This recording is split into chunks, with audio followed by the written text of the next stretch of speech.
నమస్కారం. శ్రీకాకుళం విద్యాశాఖ డిఈఓ గారి తరఫున ఈరోజు 10వ తరగతి పబ్లిక్ పరీక్షల్లో రాయబోతున్న 10వ తరగతి విద్యార్థులందరికీ వాస్తవ సంఖ్యలు అనే అధ్యాయంలో సమర్గమానాల మినహా మిగిలిన అధ్యాయంలో ఉన్న ముఖ్యమైన అభ్యాసాల గురించి, సమస్యల గురించి గత సెషన్లో చెప్పుకోవడం జరిగింది. ఇప్పుడు ఆ అధ్యాయంలో మిగిలి ఉన్న సమర్గమానాలు అనే అభ్యాసం గురించి, ఆ కాన్సెప్ట్ గురించి ఈ వీడియోలో మనం చెప్పుకోవడం జరుగుతుంది. ఈ వీడియో ద్వారా మీ ముందుకు వస్తున్నది జీవీఎస్ శాస్త్రి, జెడ్పిహెచ్ఎస్ కొల్లిపాడు, సంతబొమ్మాలి మండలం, స్కూల్ అసిస్టెంట్ మ్యాథమెటిక్స్. ఈ టాపిక్లో మనం చెప్పుకోబోతుంది సమర్గమానాలు. ఈ సమర్గమానాలు ఈ అభ్యాసంకి మనకున్న వెయిటేజ్ ఏమిటి అంటే, సమర్గమానాలకు వచ్చేసరికి సమర్గమానాలు ఇవి మనకి గతంలో ఏవైతే మనం చెప్పుకున్నామో వాస్తవ సంఖ్యల నుంచి కారణాలు చెప్పడం, నిరూపణలు చేయడం అనే ఆ కాన్సెప్ట్ మీద వచ్చే ప్రశ్నలు ఇందులో మనకు వచ్చే అవకాశం ఎక్కువ. కాబట్టి ఈ అధ్యాయానికి సంబంధించి, వాస్తవ సంఖ్యల అధ్యాయం సంబంధించి ఒక 8 మార్కుల ప్రశ్నకు సమాధానం రాయడానికి సరిపడినట్టుగా మనం ప్రిపేర్ అవ్వాల్సి ఉంటుంది. అందువల్ల ఈ అధ్యాయానికి మనకి అత్యధిక ప్రాముఖ్యత ఏర్పడిందని చెప్పవచ్చు. అయినట్లయితే ముందుగా ఈ సమర్గమానాల కాన్సెప్ట్లోని సమర్గమానం అంటే ఏమిటి అనే విషయాన్ని మనం ఇక్కడ నిర్వచించుకుందాం. సమర్గమానం అంటే ఏమిటి అన్నది ఇప్పుడు సమర్గమానాలు అనేవి ఘాతాంకాల నుంచి నిర్వచింపబడే సమీకరణాలు. ఘాతాంకాల నుండి మనం ఏ విధంగా నిర్వచిస్తాము అంటే, మనకి ఘాతాంకాలకు సంబంధించినంత వరకు ఘాతాంక రూపంలో ఉండే ఒక ప్రమేయాన్ని, ఫర్ ఎగ్జాంపుల్ a/x=n అనే ఈ ప్రమేయాన్ని తీసుకున్నట్లయితే, a/x=n అనే ఈ ప్రమేయంలో మనం కొద్దిగా దాన్ని a/x=n అనే ఈ ప్రమేయంలో మనం దాని గురించి చర్చించుకున్నట్లయితే, ఈ ప్రమేయం ఈ సమీకరణాన్ని మీరు గమనించండి. a/x=n అనేది అంటే a అనేది ఆధారము, x అనేది ఘాతాంకము మరియు n అనేది దాని యొక్క విలువ. ఈ a/x= అనే ఈ సమీకరణం ద్వారా x అనగా n యొక్క ఏను ఏ ఘాతాంకానికి పెంచినట్లయితే n యొక్క విలువ మనకి కనుగొనగలమో, n విలువ మనం పొందగలమో, ఆ విలువను, ఆ xను మనం n యొక్క ఏ ఆధారంగా n యొక్క సమర్గమానం అంటాం. అంటే దీనిని a/x= అనే సమీకరణాన్ని n యొక్క సమర్గమానం ఏ ఆధారంగా x అని చెప్తాం. ఇచ్చట దాన్ని ఈ విధంగా రాస్తాం. x=ln(n)⁴ అని చదువుతాం. దీన్ని మనం షార్ట్కట్లో log(n)⁴ అని రాయడం జరుగుతుంది.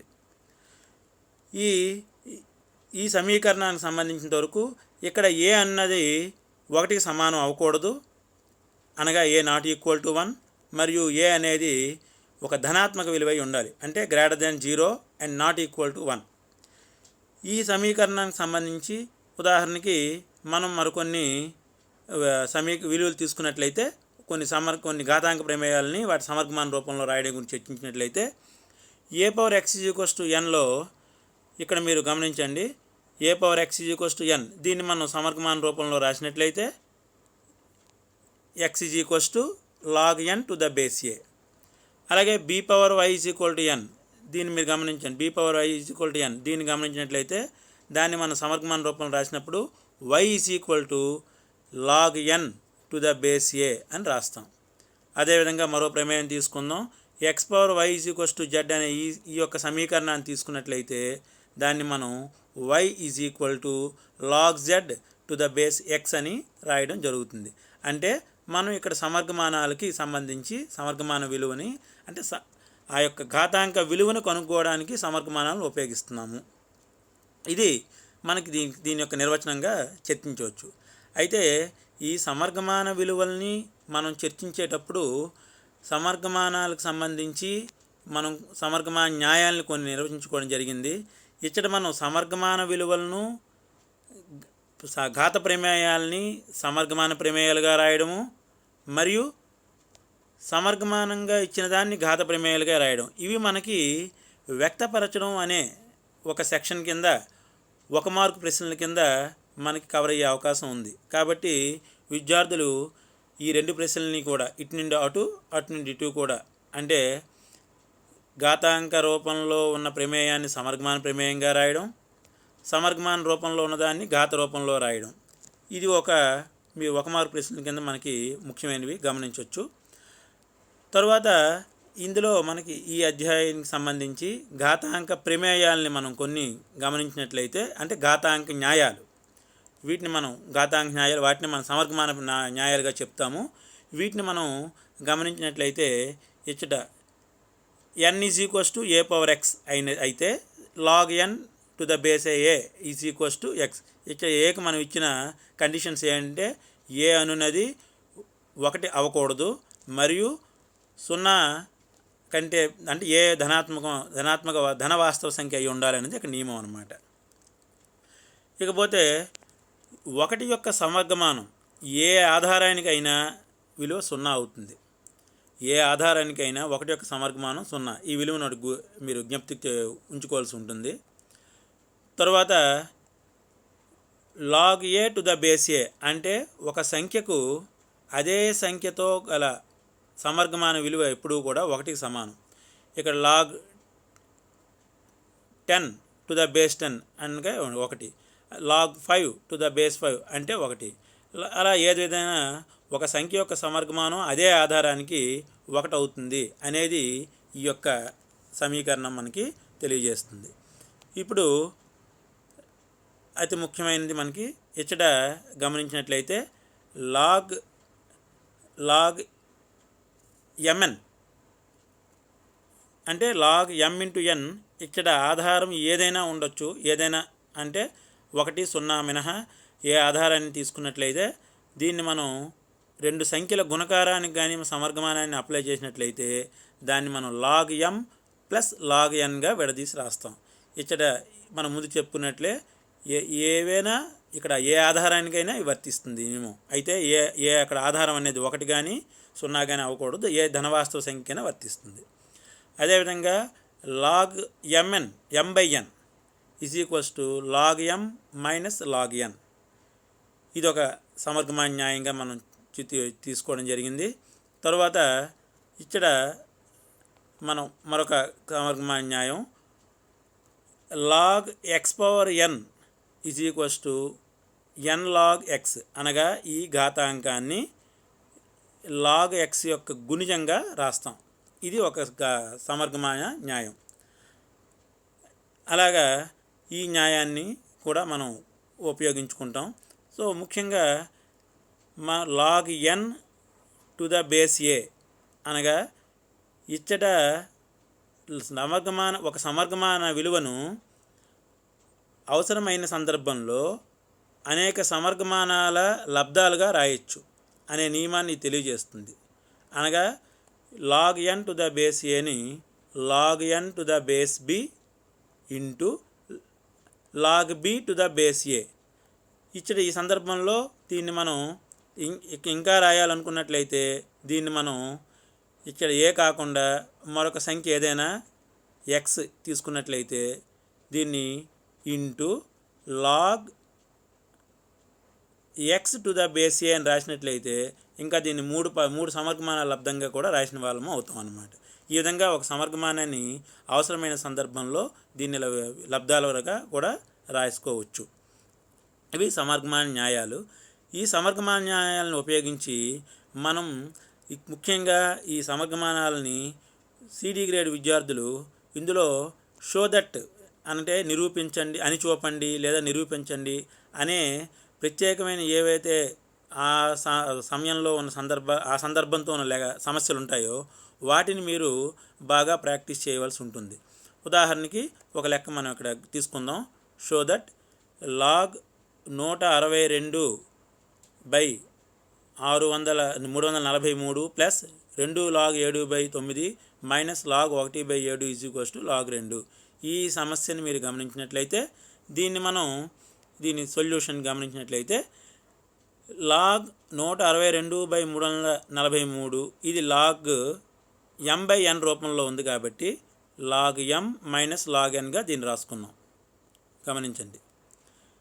అలాగే 2 లాగ్ 7/3 ఈ 7/9 దీన్ని మనం 2 ఇంటూ లాగ్ 7 మైనస్ లాగ్ 9నే మనం 3² రాసుకున్నాం. అనగా ఇక్కడ కూడా లాగ్ m/n అనే సూత్రంని ఇక్కడ మనం వాడుకోవడం జరిగింది. అదేవిధంగా minus log 1/7 minus bracket open చేసి లాగ్ 1 మైనస్ లాగ్ 7గా రాసాం. దీన్ని మనం ఇప్పుడు ఇలా రాసిన తర్వాత 162ని ప్రధాన కారణంగా లబ్ధంగా రాసినట్లయితే 2 ఇంటూ 3/4 మైనస్ 343ని ప్రధాన కారణంగా లబ్ధంగా రాసినట్లయితే లాగ్ 7³ మైనస్ ప్లస్ 2 లాగ్ 7 అలా ఉంచేసాం, మైనస్ 2 లాగ్ 3² దాన్ని అలా ఉంచేసాం, మైనస్తో గుణించినట్లయితే మైనస్ లాగ్ 1 ప్లస్ లాగ్ 7 అవుతుంది ఇక్కడ మనకి. ఇప్పుడు ఈ విలువని మనం లాగ్ 1 అంటే 0 కాబట్టి ఇక్కడ 0 అనే విలువని ఈ సందర్భంలో ఇక్కడ లాగ్ 1 యొక్క విలువ ఏ ఆధారానికైనా 0 అని చెప్పుకున్నాం కాబట్టి ఆ విలువని ఈ సందర్భంలో ఇక్కడ రాయలేదు. ఇప్పుడు మనం దీన్ని కొద్దిగా గమనించినట్లయితే ఈ విలువల్ని మరింత సూక్ష్మీకరణ చేద్దాం. లాగ్ 2 ఇంటూ 3/4ని లాగ్ 2 ప్లస్ 4 లాగ్ 3 మైనస్ దీన్ని minus 3 log 7 plus 2 log 7 minus 2 into 2 అనగా 4 లాగ్ 3 ప్లస్ లాగ్ 7. వీటన్నిటినీ మనం గమనించినట్లయితే 4 log 3 minus 4 log 3 0 minus 3 log 7 plus log 7 plus 2 log 7 minus 3 plus 2 minus 1 plus 1 0 కాబట్టి లాగ్ 7లు కూడా ఇక్కడ క్యాన్సిల్ అయిపోవడం జరుగుతుంది. ఇంకా మనకి మిగిలిన విలువ లాగ్ 2 మాత్రమే.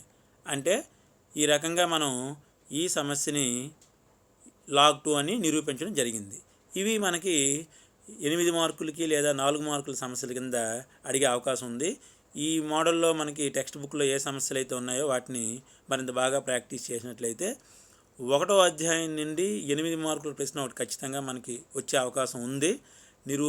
నిరూపణలు చేయండి అనే విధానంలోని అందుకు ఆ కారణాలు చెప్పడం నిరూపణలు చేయడం అనే ఆ లెక్కలో నుంచి మనకి 1వ అధ్యాయం నుండి ఏవైతే ఉన్నాయో వాటిని మనం ఈ అధ్యాయంలో అలాగే ఈ అధ్యాయంలో ఇలాంటి మోడల్ సమస్య మరొకటి ఉన్నది, దాన్ని కూడా మీ ముందు ఉంచబోతున్నాను. దాన్ని మీరు కొద్దిగా గమనించినట్లయితే ఇచ్చట ఒక సమస్యను గమనించండి. ఇక్కడ మీరు ఒక సమస్యను చూడండి. x² + y² x² + y²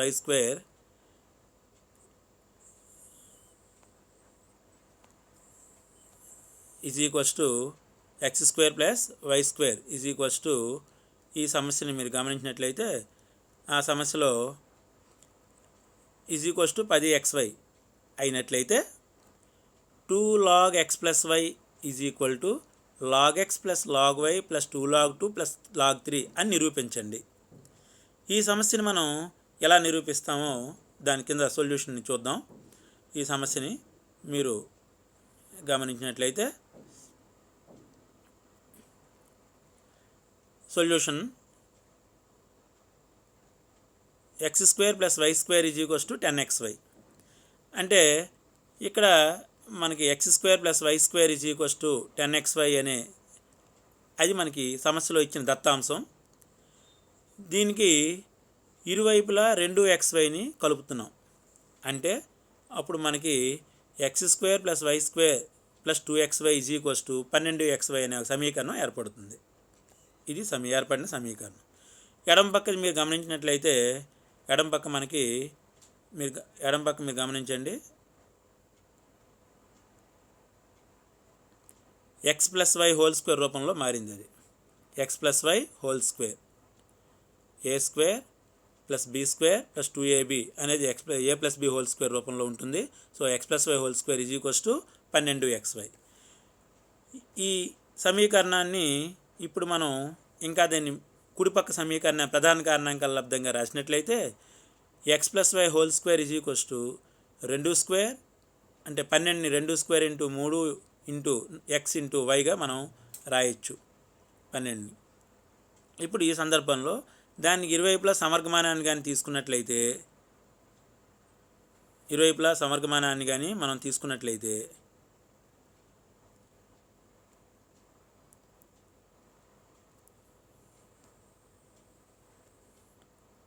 log x + y² = log 2² × 3 × xy అనే రూపంలో మారింది. ఇప్పుడు ఈ ఎడమ పక్క ఉన్న దాంట్లో ఈ వర్గాన్ని ముందుకు తెచ్చినట్లయితే 2 log x + y రూపంలో 2 log x + y రూపంలో మారింది. కుడిపక్క దాన్ని మనం గమనించినట్లయితే లాగ్ ఇంటూలో ఉన్నప్పుడు పదాలని మనం లాగర్థంలో ప్లస్ రూపంలో రాస్తాం కాబట్టి 2 log 2 + log 3 + log x + log yగా విడదీసినట్లయితే ఇప్పుడు మనకి కావాల్సిన ఏదైతే నిరూపించాలో ఆ నిరూపణ మనకి పూర్తయినట్లయింది. సో ఈ మోడల్ సమస్యలు కూడా మనకి టెక్స్ట్ బుక్లో ఇవ్వడం జరిగింది. వీటిని కూడా మీరు ఖచ్చితంగా ప్రాక్టీస్ చేసినట్లయితే మనం 1వ అధ్యాయంలో ఏవేవైతే అంటే వాస్తవ సంఖ్యలకు సంబంధించి సంఖ్యల యొక్క ధర్మాలను నిరూపించడం, అంటే ఏదైనా ఒక ధనపూర్ణ సంఖ్య వర్గం 3q లేదా 3q+1 రూపంలో ఉంటుంది అనే మోడల్ లెక్కలు, మరియు √2 కర్ణీయ సంఖ్య నిరూపించే విరుద్ధ ద్వారా నిరూపించే సమస్యలు, మరియు సమర్గమానాలు ఈ లెక్కలు కానీ మీరు ప్రాక్టీస్ చేసినట్లయితే ఖచ్చితంగా మనకి ఒక 8 మార్కుల సమస్యను మీరు సాధించడం జరుగుతుందని ఆశిస్తున్నాను. ఇప్పుడు ఇందులోనే మరొక 2 మార్కులకి 1 మార్కు వచ్చే మరో కొన్ని సమస్యలు మనం కొద్దిగా గమనిద్దాం. ఆ సమస్యలు మీరు గమనించినట్లయితే ఇక్కడ మీరు క్లియర్గా చూడండి. వీటి యొక్క విలువలను కనుక్కోమని మనకు కొన్ని ఇక్కడ సమస్యలు ఇవ్వడం జరిగింది. వీటి విలువల్ని కనుక్కోమని ఇక్కడ సమస్యలు మనకి ఇవ్వడం జరిగింది. అవేంటంటే వాటి యొక్క విలువల్ని మీరు ఆ సమస్యలు కొన్ని వీటి సొల్యూషన్ కూడా ఒకటి చేసి చూద్దాం మనం. వీటి యొక్క విలువలు అంటే వాటి విలువలను కనుగొనండి. ఇవి మనకి 2 మార్కులకి లేదా కొన్ని సందర్భాల్లో 4 మార్కుల ప్రశ్నకి లేదా అవే ప్రశ్నలు 1 మార్కు కూడా అడిగే అవకాశం ఉంది. వాటి యొక్క విలువలను కనుక్కునే సమస్యలు మనకి ఏవైతే ఉన్నాయో ఆ విలువను కనుక్కునే సమస్యలు చూద్దాము. ఈ లెక్కలన్నీ కూడా ఇవన్నీ కూడా అన్నమాట మనకి ఇవి ఉన్నాయి. ఈ విలువలను కనుక్కునే సమస్యలను మీరు ఒకసారి గమనించండి. ఈ సమస్యలన్నీ కూడా ఇప్పుడు వీటిలో ఉదాహరణకి మొట్టమొదటి సమస్య తీసుకున్నట్లయితే log 512 ⁸ 8. 512ని మనం 2⁻9గా రాయొచ్చు, అలాగే 8ని 2³ రాయొచ్చు. అలా రాసినట్లయితే ఆ 2⁻9లో 9ని సమర్గమానానికి ముందుకు తీసుకొస్తాం. అలాగే 2³ కూడా 2ని క్యూబ్ని మనం ముందుకు తీసుకున్నట్లయితే 9/3గా మారి మనం దాని యొక్క విలువని కనుక్కోవడం జరుగుతుంది. అలా ఇవన్నీ ఆ మోడల్ సమస్యలే. ఉదాహరణకి ఈ మోడల్ సమస్యను ఒకటి సాధిద్దాం.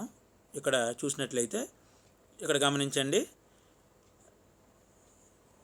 log 0.0001 0.001 దీని విలువ కనుక్కోవడం. ఇప్పుడు ఈ సమస్యలో దీని విలువ కనుక్కోవాలనుకున్నట్లయితే మనం మొట్టమొదటిగా ఆ log 0.001 0.01లో 0.001ని ఈ రకంగా 0.1 రాయొచ్చు. అలాగే 0.1ని 0.1 రాయొచ్చు. ఇలా రాసిన దీన్ని ఈ రూపంలో రాసాం. ఇలా రాసిన తర్వాత దీన్ని మనం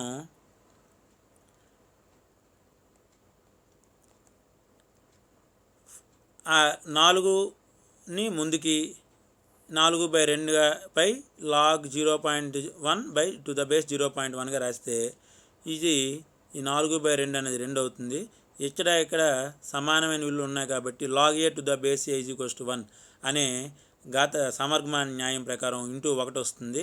అప్పుడు మనకి 2 1 2 అది మనకి దానికి సాధనగా చెప్పొచ్చు. ఈ మోడల్ సమస్యలు మనకి 1 మార్కుకి లేదా 2 మార్కుల ప్రశ్న కింద మనకి అడిగే అవకాశం ఉంది. అలాగే ఇందులోని మనం మరొక మోడల్ సమస్యను కూడా ఇక్కడ గమనిద్దాం. log 5 యొక్క విలువ కనుగొనండి అని మనకి అడిగే సమస్యలు ఉన్నాయి. దీనికి వచ్చేసరికి 10 log 5 x అనుకుంటాం. అనుకున్న తర్వాత దీన్ని మనం సమర్గమాన నిర్వచనం నుండి log x అంటే ఈ 10 యొక్క ఘాతాంకంగా రాసినప్పుడు సమర్గమాన నిర్వచనం ప్రకారం log x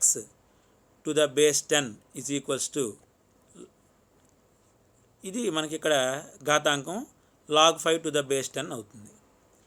ఇరువైపులా ఆధారాలు సమానం కాబట్టి x 5 అనేది మనకి ఆన్సర్గా పొందవచ్చు అన్నమాట. x 5. సో దీని ఆన్సర్గా మనం పొందడానికి అయింది. ఇవి మనకి బిట్ అంటే 1 మార్క్ క్వశ్చన్స్ కింద కానీ 2 మార్క్స్ క్వశ్చన్స్ కింద కానీ అడిగే అవకాశం ఉంది. వీటిని కూడా మనం కొద్దిగా ముఖ్యమైన ప్రశ్న జవాబులుగా గుర్తించవచ్చు. కాబట్టి ఈ అధ్యాయం వాస్తవ సంఖ్యల అధ్యాయం నుండి మనం గతంలో చెప్పుకున్నట్లుగా మీకు 10 నుండి 12 మార్కుల వరకు స్కోర్ అయ్యే అవకాశం ఉంది. కాబట్టి అశ్రద్ధ చేయకుండా ఈ అధ్యాయం పట్ల మరింత జాగ్రత్త వహించండి. ఈ సమస్యలన్నింటినీ కూడా మరికొద్దిగా మీరు ప్రాక్టీస్ చేస్తే మంచి మార్కులతో మీరు ఉత్తీర్ణ సాధించవచ్చు. ఇక్కడ ఇదే ప్రశ్నకి మనం సమాధానాన్ని బిట్ కింద అడిగినప్పుడు డైరెక్ట్గా కూడా రాయొచ్చు, సమయం వృధా కాకుండా. ఎలా అంటే ఇక్కడ 10 ఆధారం కింద ఆధారము అలాగే లాగర్థంలో బేసు ఈ రెండు సమానంగా ఉన్నప్పుడు ఈ విలువే దాని యొక్క ఆన్సర్ కింద అవుతుందన్నమాట. అది దేనికైనా సాధ్యమే అది. కాబట్టి దీన్ని ఒక ఘాతాంక సమర్గమాన న్యాయంగా కూడా దీన్ని మనం తీసుకోవచ్చు. కాబట్టి విద్యార్థులందరూ ఈ అధ్యాయం ఈ సమర్గమానాలు అనే కాన్సెప్ట్ మీద ప్రత్యేకమైన దృష్టి పెట్టి అందులో అంటే 1వ అధ్యాయంలో 5వ అభ్యాసం సమస్యలన్నింటి మీద మీరు మరింత శ్రద్ధ వహించినట్లయితే మీకు మంచి 1వ అధ్యాయం నుండి వచ్చే మార్కులన్నీ కూడా మ్యాక్సిమం కవర్ అయ్యే అవకాశం ఉంటుంది. ఈ అవకాశం ఇచ్చినందుకు మన శ్రీకాకుళం విద్యాశాఖ తరఫున డిఓ మేడం గారికి, టెక్నికల్ సపోర్ట్ అయిన ఆనంద్ కిరణ్ గారికి, డీసీబీ సెక్రటరీ వారికి అందరికీ కూడా నమస్కారాలు తెలియజేసుకుంటూ సెలవు తీసుకుంటున్నాం.